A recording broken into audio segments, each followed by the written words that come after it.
You know, in preparation for today's video, I stayed up all night last night, rewatching Marco Polo for the gazillionth time, and now I want to raise my own Mongol army. Will you be my Mongol horde? Hello, everybody, and welcome back to the channel, and welcome back to Hearts of Iron 4, and boy oh boy, have I got one for you. Today, we're going to be tucking into a new mod called the Mongolian ++ mod, and basically it's base game, but it adds a hell of a tree to Mongolia. So without further ado, let's go. And starting off with the focus tree, opening things up, you can clearly see it's quite a big one. But we can't start anything until we start with our first focus, the State of the Nation, which only takes a day to process. Now that we've done that, all hell has broken loose. There is now a hell of a bunch of issues that are about to pop up. You know, one of them is the fact of all this land over here. Yep, that's gone. Bye-bye. Sayonara. The Japanese are probably going to end up taking that. But we're going to start off doing amend the state woes. Okie dokie. Now that we've finished our focus to amend state woes, we now have this: the Japanese occupation and the Mongol Civil War. Now, first of all, we cannot touch the Japanese occupation or stop them until we have a strong enough military, but we cannot touch our military focuses just yet. Reason being this: the Mongolian Civil War with the Stalinist coup, that is not good, that is bad. On the ideology tree, there are a bunch of ways that you can go. There's obviously this way here. There is very much communist, NKVD, all of this, as you can see right here. And then there is the religious one as well, which I believe is kind of like a neutral, if I remember correctly. And then there's these two here. And this is the way we are going to go down. Now, unfortunately, this side of the focus tree is the side of the focus tree I want to do the most, but we can't because it's not finished yet. It's under construction, as you can see in the effect tab there. That was going to be revive the Borjigins and bring back the Khanate. But we can't do that, so instead we're going to go with Yuan. We're going to restore the Yuan. That's right, we're bringing back the Great Yuan. A lot of these focuses, as you can see, give a lot of stability, give a lot of PP. They also give a lot of guns and stuff like that, which is very helpful. Hopefully we can win the Civil War. Hopefully everything goes to plan. However, one thing I have noticed while doing my test run is that I really struggle with manpower. I really struggle to get manpower, and I'm pretty sure that's because I got stuck in Mongolia and I didn't get the chance to expand into China, which we're going to change today. All horses to the bridge. Okay, so after finish that focus we got this option here. Peljadin, Jendin, deposed from office. What shall we do? If we do Anadin Amar, this will lead us down this path here where we can go democratic or where we can go communist. Or we can do the military takeover, which essentially says, no, no, no, we're going the old ways. And that's exactly what we're going to do. But I can't go down here until I've expanded our cabinet, which I absolutely must do. 35 days, and look at that political power, and that output, and that stability, and that PP gain. Oh, the PP gain. I like your PP. You know, I think my neighbors are questioning my every word. It's okie dokie. So a couple of focuses later, we're now on the 21st of November. Meng Kukwo, I'll get it right eventually. Has taken a lot of land. A lot of my land is still surrendering, unfortunately, but we're going to try and fight for it later on. I have 24 days until the coup, right? And now I'm trying to decide which I should do for buffs. Should I do Learn from Revolutionary Past, which gives me a recovery rate, which gives me core territory, which gives me all of this? Or do I do Question of Faith, Buddhism, Fire, and then Peace? Because everyone knows that once you burn everything down, only peace is attainable. I feel like that might be a good choice, because it gives me recruitable pop as well. I don't know what to go with. I've already got this as well, Legacy of the Great Wall. And look what it does for my cavalry, bro. Forts, hills, and mountain. Say less. You know what? I'm going to get the division attack. Let's go learn from Revolutionary Past. And so it begins, the Civil War against the Choibalsan Provisional Government. It is time to get rolling. I'm not entirely sure how this is going to go. I'm going to be 110% honest. All I know is that I'm not holding out for much. I need to hope and pray that everything goes to plan. Let's go for it. Well, that's a very interesting discovery. It seems like we're not the only country to have had a civil war within the last 6 months. There is us. There is the Union and Russia. There is Poland, Germany, Spain. What's going on? I think even the UK is on the verge of having a civil war. They've gone down the communist route, which they never do, but they have. They did this, concessions to trade unions, and I'm kind of scared because it means they might end up coming in my direction. I'm good. No, I'm good, thanks. Also, why does Italian East Africa, why does the IEA look like snot? Why? Bogies. Oh, wow. Okay, so it's only 1937 and it looks like it's game over for Italy. They just declared war on the Yugos. The Yugos are guaranteed by the Czechs. The Czechs just created a faction and invited the French and the Romanians. And Italy's fighting alone because Germany's gone monarchist or junta or whatever this is. Ripperoni Italy. Goodbye. Have fun. Also, good news for us. Although we've lost a lot of land to Meng, although we've lost a lot of land to Meng, the Japanese don't seem to be invading China. They've gone shogunate. This is why I leave historical focus off, because anything can happen. And it's so worth it. It is so worth it. However, China is trying to eat your nan. I've got a nice large nan.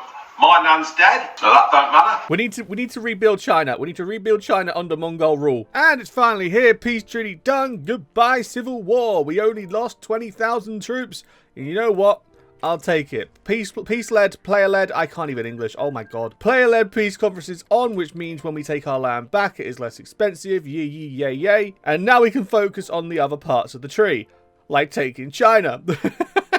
And there you have it. We finally changed governments after completing the side of the Confucian bureaucrats' focus. A lot is happening, as you can see. We are now led by the Confucian bureaucracy, but only for a moment, because there are 3 options. Well, no, that's a lie. There's 2 options. If I could, I'd take Nukan and Borjigin, but I can't because it's under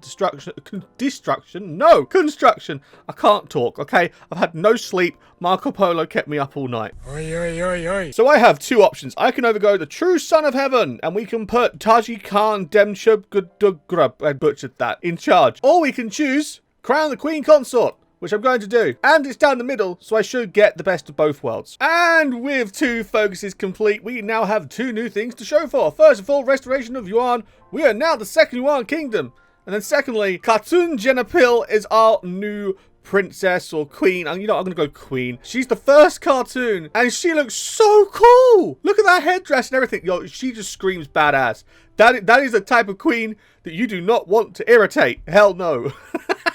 Righto, so looking down our focuses here, we can provoke the Jurchens and expand a little bit into the Manchu region. We can take the methodic approach and try and integrate and force China to become puppets, or we can just declare war on them, which I think we will do. However, we are in no position to do that at all. First of all, we need to return to Karakoram, because not only does it give us manpower and population, but Karakoram has to be the home of Mongolia. I will not accept any other place. Second of all, peace, symbol of the East, and unity in faith, so I can get my population factor ASAP, military focuses, and tech and industry. This is a must because I've got the building pace of a snail. So what I'm going to do, I'm going to go off camera and do a bunch of the mill focuses, do this, and then when I'm ready, we'll pounce on China. Hopefully China hasn't eaten up all of the Chinese region by then. But I do just want to point this out. Look at these buffs. History of Horde gives me that weekly manpower, and then we go down here.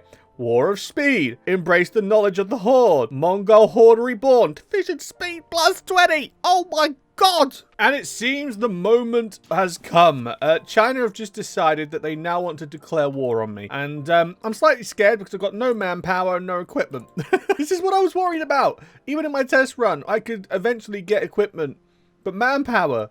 Bro, what is manpower? Manpower is a myth. The world is a mess. Poland's had like 5 civil wars. They are now known as the Polish-Lithuanian Commonwealth. We also have good old the Russian Dominion. We've got Belarus, Democratic Germany, French Commune that managed to beat the French Napoleon. Belgium is doing pretty damn good. The Union of Britain, Spain, and the best of all, Czechoslovakia and Italy.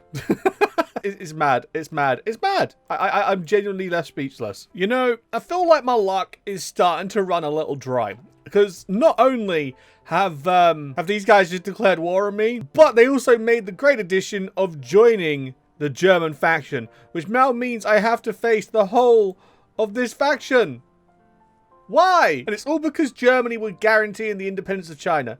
So even though China declared war on me, I'm seen as the bad guy. Non-aggression pact with America, non-aggression pact with the Czechs, non-aggression pact with Britain. Speaking of which, Czechs, can we be friends? Can we be friends? We can't be friends! No! Ah, god damn it.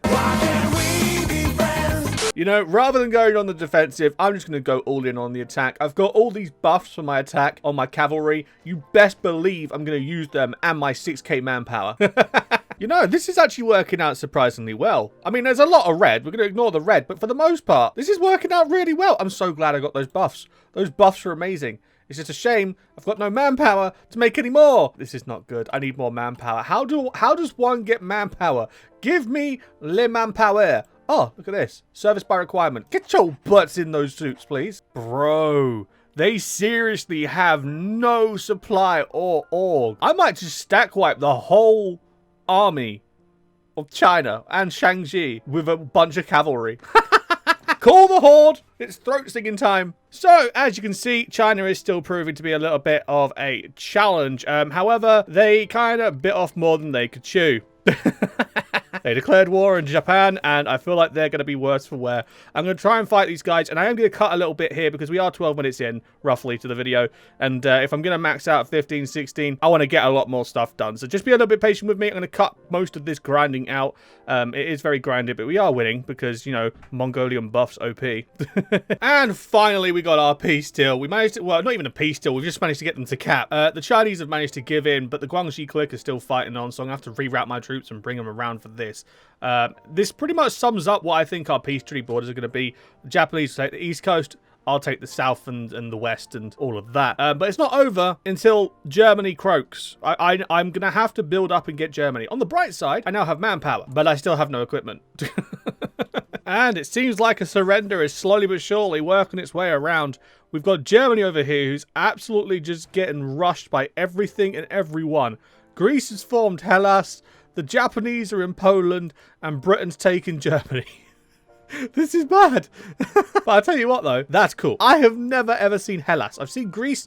I've seen Byzantium. I've seen the Greek Empire. I have never seen Hellas. That's awesome. And just like that, it is peace time. Time to wrap things up and get ourselves some new Yuan/Mongolian territory. And there you have it. That's our peace deal. We managed to walk away with a good chunk of China, and we managed to, well, that's the end result of Europe. It's looking very, spicy.